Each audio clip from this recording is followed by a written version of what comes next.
نحمده ونصلي على رسوله الكريم اما بعد اعوذ بالله من الشيطان الرجيم بسم الله الرحمن الرحيم لقد من الله على المؤمنين اذ بعث فيهم رسولا من انفسهم يتلو عليهم آياته ويزكيهم ويعلمهم الكتاب والحكمة وإن كانوا من قبل لفي ضلال مبين صدق اللہ مولانا العظیم۔ محترم چیئرمین صاحب، جناب پرنسپل صاحب، ہیڈ ماسٹر صاحبان، اساتذہ کرام، خواتین و حضرات، میرے لیے آج کا موضوع ایک سعادت ہے کہ میں تاریخ انسانی کی ایک ایسی شخصیت کو ایک ماڈل آف ایکسیلنس کے اعتبار سے ان لوگوں کو متعارف کرانے کی کوشش کر رہا ہوں جن کے دل و دماغ میں اس شخصیت کے ساتھ محبت اور عقیدت کا ایک رشتہ پہلے سے موجود ہے۔ صرف ہم لوگ اس رشتے کو مزید تازہ کرنے کی کوشش کریں گے۔ اس تاریخ انسانی میں نبوت اور انسانیت کا آغاز ایک ساتھ ہوا ہے۔ ایسا نہیں ہے کہ نبوت پہلے موجود ہو اور انسانیت بعد میں وجود میں آئی ہو، یا انسانیت پہلے موجود ہو اور نبوت بعد میں وجود میں آئی ہو۔ اس کائنات کا پہلا انسان پہلا نبی بھی تھا، اور پھر یہ تاریخ بتاتی ہے کہ جب تک انسانیت نبوت کی تعلیمات اور اس کی پیش کردہ ہدایت کے مطابق ہم آہنگ رہی، اس کائنات کے اندر امن، سکون، اطمینان، ایثار، باہمی احترام، یہ رویے جو ہے یہ پنپتے چلے گئے۔ اور جیسے جیسے نبوت اور انسانیت کے درمیان خلیج پیدا ہوتی چلی گئی، نبوت کے مقاصد اور فرائض سے انسانی معاشرے دور ہوتے چلے گئے، دیکھتے ہی دیکھتے انسانوں کی بستیاں جو تھیں وہ ظلم اور فساد کا مرکز بن گئی۔ قرآن مجید نے اس بات پر تبصرہ کیا ہے کہ ظہر الفساد فی البر والبحر بما کسبت ایدی الناس لیذیقہم بعض الذی عملوا لعلہم یرجعون قل سیروا فی الارض فانظروا کیف کان عاقبۃ الذین من قبل کان اکثرهم مشرکین۔ کائنات کے اندر، جیسے کہ میں نے گزشتہ ابتدائی لیکچر میں آپ کے سامنے یہ بات عرض کی تھی کہ 6ویں صدی عیسوی کے اختتام پر اور 7ویں صدی عیسوی کی ابتدا میں جو محمد رسول اللہ صلی اللہ علیہ وسلم کی رسالت کا ایک زمانہ ہے، پوری کائنات فساد سے اور فتنوں سے بھری ہوئی تھی۔ خدا پاک کی توحید خالص کہیں بھی موجود نہیں تھی۔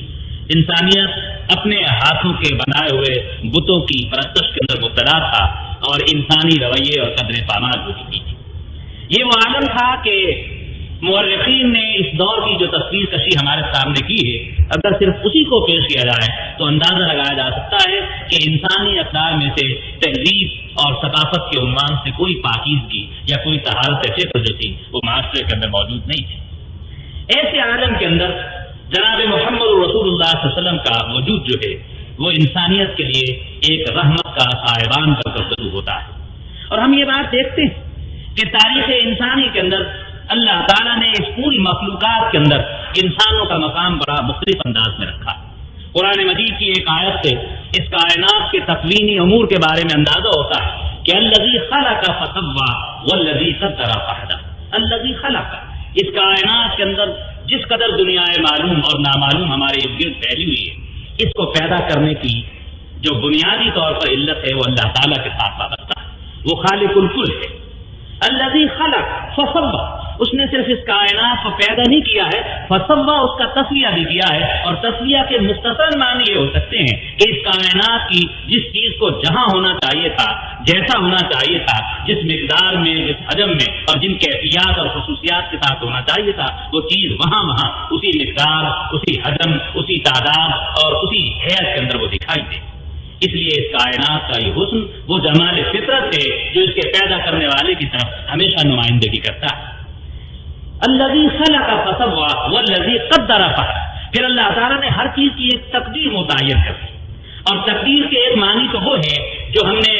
اپنے ہاں سے سنتے چلے آئے ہیں، لیکن تقدیر کے معنی یہاں پر ایک آربٹ کے ہیں، ایک مدار کے ہیں، ایک دائرے کے، کہ یہ پوری کی پوری کائنات جو ہے یہ ایک آربٹ کے اندر پروئی ہوئی ہے اور ان میں سے کوئی چیز سرے منہ کسی دوسری چیز سے انحراف نہیں کرتی. اور اگر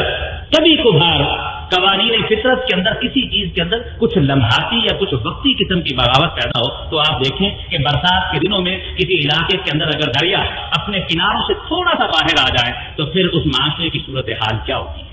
اور پہاڑوں کے اندر چھپے ہوئے لاوے اگر اپنا منہ باہر نکالنے کی کوشش کریں تو کیا صورتحال ہوتی ہے. اور زمین کے اندر ہمہ وقت ایک وہ لرزش اور ارتعاش جاری ہے، اگر اس کی ویو لینتھ کبھی بڑھ جائے تو پھر کائنات کا نقشہ کیا ہو جاتا ہے. اس اعتبار سے ہم یہ سمجھتے ہیں کہ اس کائنات کے اندر یہ اللہ تعالیٰ کی حکمت بالغہ ہے کہ اس کائنات کو ایک آربٹ کے اندر پرویا ہوا ہے اور یہ کائنات اس کے حکم کے بغیر ذرہ برابر اور سرے منہ انحراف نہیں کرتی. الذی خلق فسوی والذی قدر فہدی. صرف اس کائنات کا تسویہ نہیں کیا گیا،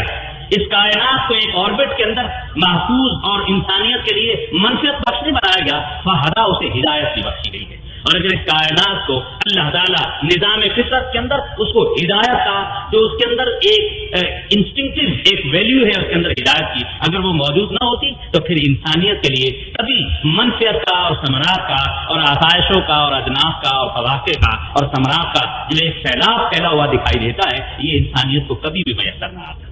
یہ قدرت کا اس کائنات کے ایک ایک ذرے کے اندر وہ ہدایت کا نظام موجود ہے. اور قرآن تو یہ بات بھی کہتا ہے کہ ہم نے شہد کی مکھی کی طرف بھی وہی جو ہے وہ پیش کی ہے. اور پھر آپ اندازہ لگائیے کہ شہد کی مکھی کو جو گائیڈنس فراہم کی گئی ہے اگر آپ اس کا ہنی بیج کا وہ پورا چھتا دیکھیں اور اس کے اندر وہ جو ہیکساگونل آرکیٹیکچر سسٹم ہے اس کے اندر ایک گھر کو دوسرے گھر کے ساتھ پیمائش کرتے چلے جائیے، اگر وہ لاکھوں گھر ہیں تو کسی ایک کی پیمائش کے اندر کوئی فرق واقع نہیں ہوتا ہے. اس درجہ شعور اس نے اس کو عطا کر رکھا ہے. اور پھر چیونٹیوں کو وہ شعور عطا کر رکھا ہے کہ وہ ذرے اور وہ دانے اور وہ اجناس کی چیزیں جنہیں وہ حاصل کرتی ہیں ان کو بے عینی ہی اپنے دلوں کے اندر وہ داخل نہیں لے جاتی بلکہ ان کو ٹکڑے ٹکڑے کر دیتی ہیں. وہ چھوٹی سی چیونٹی جس کا وجود خود ہی مختصر ہے، اس کا سر کتنا مختصر ہوگا اور اس سر کے اندر وہ ذہن کتنا مختصر ہوگا، لیکن اس مختصر تین ذہن کے اندر بھی یہ چیز موجود ہے کہ اس ذرے کو اور اس دانے کو اگر ٹکڑے ٹکڑے نہ کیا گیا تو زمین کی رطوبتیں اور ہیومیڈیٹی اسے پھر اگنے پر مجبور کر دیں گی اور وہ فاقہ کشی پر مجبور ہو جائیں گے. ان کے اسٹور کے اندر یہ چیزیں اسی طرح سے موجود رہتی ہیں. تو اللہ تعالیٰ نے یہ ایک ریویلڈ گائیڈنس ہے جو سورج اور آسمان سے لے کر اس کائنات کے ایک ایک ذرے تک موجود ہے اور اس کائنات کا کوئی ذرہ اس ہدایت سے وہ سرے منہ انحراف نہیں کرتا ہے. تو کوئی وجہ نہیں ہے کہ جب اس کائنات کی ایک ایک چیز کے لیے ہدایت کا اتنا منضبط نظام قائم کیا گیا ہو تو پھر انسانوں کے لیے ہدایت کا کوئی نظام نہ رکھا گیا. انسانوں کے لیے ہدایت کا نظام اس کائنات کے پورے نظام سے نہ صرف ممتاز ہے بلکہ منفرد بھی ہے. وہ اس اعتبار سے کہ اس ہدایت کو ایک ریویلڈ شکل میں بھیجا گیا اور ساتھ ہی اس ہدایت کے مطابق اس کا ایک ریپرزینٹیٹو، اس کا ایک ماڈل، اس کا ایک نمونہ جو تھا وہ ان کے سامنے بھیجا تاکہ انسانیت اس ہدایت کے نظریے اور اس نمونے کے درمیان کوئی فرق محسوس نہ کر سکے اور ان کے لیے آسانی موجود ہے. اس اعتبار سے اس کائنات کے اندر وہ ماڈل نبوت کے ماڈل تھے جو انسانی ہدایت کے سلسلے کو ان کے سامنے پیش کرتے رہے. یہ ایک عجیب داستان ہے کہ یہ جتنے انبیاء علیہ السلام کی سیرتوں کے ماڈل تھے ان ساری سیرتوں کے اندر ایک چیز کا پیغام موجود رہا کہ یہ شریعتیں تکمیل پذیر ہیں اور اپنی تکمیل کی طرف بڑھ رہی ہیں اور انبیاء علیہ السلام نے آنے والے قوموں اور آنے والی اقوام اور ملتوں کے لیے یہ پیغام چھوڑا کہ آنے والے وقت پر ایک ایسا آئے گا جو اس شریعت اور اس ہدایت کے نظام کی تکمیل کر دے گا. اور آج بھی باوجود اس کے کہ آسمانی صحائف جن کی تعداد 315 ہے مسند امام احمد بن حنبل کی روایت کے مطابق اس کے اندر 4 تو مستقل کتابیں ہیں، باقی وہ صحائف ہیں جو وقفے وقفے کے ساتھ مختلف علاقوں کے مختلف انبیاء علیہ السلام کے پاس آئے. اور آج عجیب اتفاق ہے کہ پوری کائنات کے پاس کوئی صحیفہ موجود نہیں ہے اور جو کتابیں اتری تھیں قرآن مجید کے علاوہ کوئی کتاب کسی قوم اور ملت کے پاس محفوظ نہیں. صرف کتاب ہی محفوظ نہیں بلکہ وہ زبانیں جن کے اندر یہ صحائف اور کتابیں اتاری گئی تھی وہ زبانیں بھی آج موجود نہیں ہے. انجیل جو خالدی زبان کے اندر اتاری گئی تھی اور تورات جو عبرانی زبان کے اندر اتاری گئی تھی آج وہ زبان اور اس کا ٹیکسٹ کہیں پر وہ موجود نہیں ہے. اور یہ حکمت بالغہ تھی کہ اللہ تعالیٰ نے قرآن مجید کو اس اعتبار سے ان سابقہ قوموں کے جو احوال تھے اور ان سابقہ قوموں کے جو شرائط ہے اس کے اندر ایک تکمیلی شان پیدا کرنے کی اس اعتبار سے کوشش کی ہے. یوں یہ ہم دیکھتے ہیں کہ نبی اکرم صلی اللہ علیہ وسلم کا تذکرہ نہ صرف یہ کہ سابقہ ہر کتاب کے اندر موجود ہے بلکہ میرے ناقص مطالعے کے مطابق آسمانی مذاہب تو برحق تھے، غیر آسمانی مذاہب میں سے کوئی کتاب ایک ایسی نہیں ہے جن غیر آسمانی کتابوں کے اندر بھی محمد الرسول اللہ صلی اللہ علیہ وسلم کی آمد اور آپ کی تشریف آوری کا تذکرہ موجود نہ ہو. میں 4000 سال پہلے کی کتابیں جنہیں آپ رگ ویداس اور کلنکی قرآن کا نام کہتے ہیں، ان کی بشارتیں اگر آپ دیکھتے چلے جائیں، آپ اندازہ لگائیے ایک بشارت کا انداز یوں ہوتا ہے، اور یہ 4000 سال پہلے کی بشارت ہے کہ جگت گرو سومتی اور وشنو کے بطن سے پیدا ہوگا. اس کے پیدا ہونے سے پہلے اس کا پتا مر چکا ہوگا اور کچھ عرصے کے بعد اس کی ماتا بھی مر جائے گی. پھر اپنوں ہی سے تنگ آ کر وہ اپنے شہر سے شمالی علاقوں کی طرف جا نکلے گا اور پھر فاتحانہ انداز میں اس شہر کی طرف پھر وہ واپس لوٹے گا. تاریخ کے اندر کوئی اور واقعہ ایسا نہیں ہے. اور جگت گرو کے معنی سنسکرت کے اندر رحمت للعالمین کے علاوہ کچھ اور نہیں بنتے. اور وشنو کے معنی وہی ہیں جو لفظ عربی زبان کے اندر یعنی عبرانی میں اسرائیل کے ہیں، عربی میں عبداللہ کے ہیں اور اردو میں اللہ کے بندے کے ہیں. اور سومتی کے معنی امن والی، اور یہ آمنہ کے معنی بھی بالکل یہی ہے. اور اس اعتبار سے یہ ساری کی ساری جو تمثیلات ہیں، اگر آپ میں سے کسی شخص کو اس بات کا ذوق ہو کہ آسمانی اور غیر آسمانی کتابوں کے اندر یہ جو پروفیسیز اور بشارتیں ہیں ان کا مطالعہ کریں، تو ان میں سے 70 سال پہلے بھیکم پور کی ریاست کے اندر نواب مزمل اللہ خان کے تعاون کے ساتھ مولانا عنایت رسول چریا کوٹھی نے ایک کتاب البشرا کے نام سے لکھی تھی، جس میں آسمانی کتابوں کی بشارتیں اسی اسکرپٹ کے اندر انہوں نے جمع کرنے کی کوشش کی ہے. اور محمد ان ورلڈ اسکرپچرز کے اندر جو عبدالحق بدیاسی کی کتاب ہے، اس میں غیر آسمانی کتابوں کی بھی ساری بشارتیں اس کے اندر جمع کر دی گئی. اس سے اندازہ یہ ہوتا ہے. آپ ایک اور بشارت سے اس بات کا اندازہ لگائیے کہ جب گوتم بدھ اپنی حالت نندا میں تھا تو اس کے سب سے بڑے چیلے نندا نے یہ بات اس سے آ کر کہی کہ عظیم گرو، اب تیرے بعد ہم کس سے ہدایت حاصل کیا کریں گے؟ وہ کہنے لگا کہ میں آخری بدھ نہیں ہوں، آخری میں یعنی دنیا کے اندر وہ حکیم نہیں ہوں، آنے والے وقت پر اور بھی آئیں گے. تو وہ کہتے ہیں ہم انہیں کیسے پہچانیں؟ وہ کہیں گے وہ بڑے منور القلب ہوں گے، ان کا ذہن بڑا روشن دماغی کا مظہر ہوگا، اور بھی بات بیان کرتے ہیں. وہ کہتے ہیں کہ شاید ہم اس سے بھی نہ پہچان سکیں، ہمیں کچھ اور واضح علامت بتائیے. وہ کہتا ہے کہ آنے والے کا نام متریا ہوگا. 1930 میں کلکتہ کے اندر ایک بہت بڑی کانفرنس سنسکرت کے اسکالرز کی منعقد ہوئی، جس میں یہ تعین کرنا تھا کہ عظیم گوتم بدھ نے جو یہ متریا کا لفظ ان کے لیے متعین کیا، اس کے معنی کیا ہو سکتے. اس زمانے میں کلکتہ سے ایک انگلش اخبار لیڈر نکلتا تھا، اس کے اندر اس کانفرنس کی کارروائی کا متعین کیا گیا اور متریا کے معنی انہوں نے بدھ کے زمانے کی زبان کے یہ بیان کیے، وہ جو سب کے لیے رحمت ہے. اور رحمت للعالمین کا ترجمہ شاید اس کے علاوہ کچھ اور نہیں ہے. یہ بات میں صرف اس لیے کہہ رہا تھا کہ پوری کائنات کے لوگوں کو اس بات کا علم تھا، بلکہ رسول اللہ صلی اللہ علیہ وسلم کی ازواج مطہرات میں سے ایک حضرت صفیہ رضی اللہ تعالیٰ عنہ جب آپ کے حرم میں آئی تو انہوں نے خود بیان کیا. انہوں نے کہا کہ جب آپ کی نبوت کا شہرہ پھیلا تو میرا چچا میرے والد کے پاس آیا اور دونوں یہودی اسکالر تھے، اور میرے چچا نے میرے والد سے کہا کچھ سنا آپ نے؟ ہمارے ماحول کے اندر ایک نئی نبوت کا اعلان ہو رہا ہے. کہتے ہاں سنا تو ہے. اس نے کہا کہ پھر کیا؟ کہتے ہے تو یہ وہی جس کا ہماری کتابوں کے اندر تذکرہ ہوا ہے، لیکن کیونکہ آنے والا بنو اسحاق میں سے نہیں ہے اور بنو اسماعیل میں سے ہے، لہٰذا جب تک ہماری جان میں جان ہے ہم اس کی مخالفت کریں گے. یہ جملہ تاریخ کے اندر کہ آنے والا بنو اسماعیل سے ہے اور بنو اسحاق سے نہیں ہے، یہ تاریخ انصاف کا اور تاریخ سیرت کا ایک سب سے بڑا تحقیقی بات ہے. سر سید احمد خان جو 1869 میں جوڈیشری کے ساتھ وابستہ تھے اور صدر امین اور صدر الصدور کے عہدے پر فائز تھے، انہوں نے جس زمانے میں سر ولیم ڈور میں دی لائف آف محمد صلی اللہ علیہ وسلم جو 4 جلدوں میں اس نے انگریزی زبان میں کتاب لکھی، اس کے اندر اس نے اس انصاف کی بحث کو ایک دفعہ پھر اٹھایا. سر سید نے اپنی ملازمت چھوڑی، اپنا اساس البیت جمع کیا اور اس کتاب کا جواب لکھنے کے لیے وہ انگلستان میں چلے گئے. اور انگلستان جانے کے بعد جب انہوں نے سارا اپنا مراجع اور مصادر اور بیبلوگرافیکل میٹیریل جمع کیا تو سارے پیسے ختم ہو گئے. نواب وقار الملک اور موصل الملک کو جو خطوط لکھے اور وہ خطوط آپ کے کتب خانوں میں موجود ہیں، وہ کہتے ہیں کہ میرا گھر بیچ دیجیے، جو سامان میرا باقی بیچ دیجیے تاکہ اس کتاب کے جوابات جس کا جواب مجھ پر لازم میں دیا جانا چاہیے. میں یہ سمجھتا ہوں کہ سر سید احمد خان کی وہ کتاب جو 1870 میں خطبات الاحمدیہ فی سیرت المحمدیہ کے 13 چیپٹر کی صورت میں ہمارے سامنے آئی، اردو زبان کے اندر فن سیرت کا پہلا شاہکار تھی، جس کے اندر یہ بتایا گیا کہ بنو اسحاق اور بنو اسماعیل کے شجاع نفس کیا تھے، اور فن انصاف کے اعتبار سے پہلی دفعہ اس بحث کو ایک نتیجہ خیز بحث بنایا گیا. اور اس کے بعد سے آج تک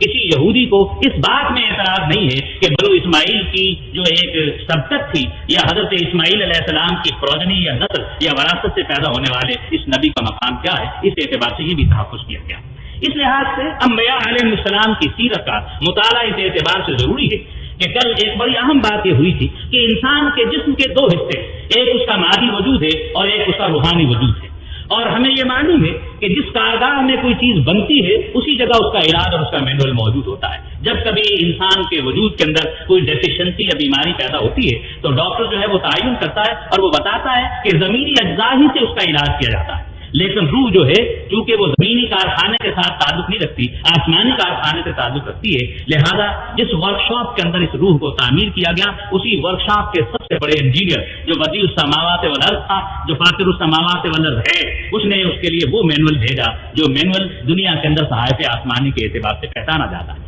ان صحائف کے اندر انبیاء علیہ السلام کی سیرتوں کو بیان کیا گیا۔ جو آیت میں نے آپ کے سامنے تلاوت کی ہے، اس آیت کے اندر اللہ تعالیٰ نے اپنے ایک احسان کا ذکر کیا ہے، لیکن احسان کے تصور کے بارے میں سمجھ لیجیے، خود قرآن ہی یہ بات کہتا ہے لا تبطلوا صدقاتکم بالمن والعذاب، کہ اپنے احسانات کو جتلا کر اپنی نیکی کو ضائع نہ کریں۔ جب اللہ تعالیٰ احسانات کو جتلانے کو اچھا نہیں سمجھتے تو سوال یہ پیدا ہوتا ہے کہ خود اللہ تعالیٰ نے اپنے احسان کو انسانیت پر کیوں جتلا ہے؟ لیکن من اللہ علی المؤمنین، کہ یقیناً بے شک ہم نے مومنوں پر ایک احسان عظیم کیا ہے۔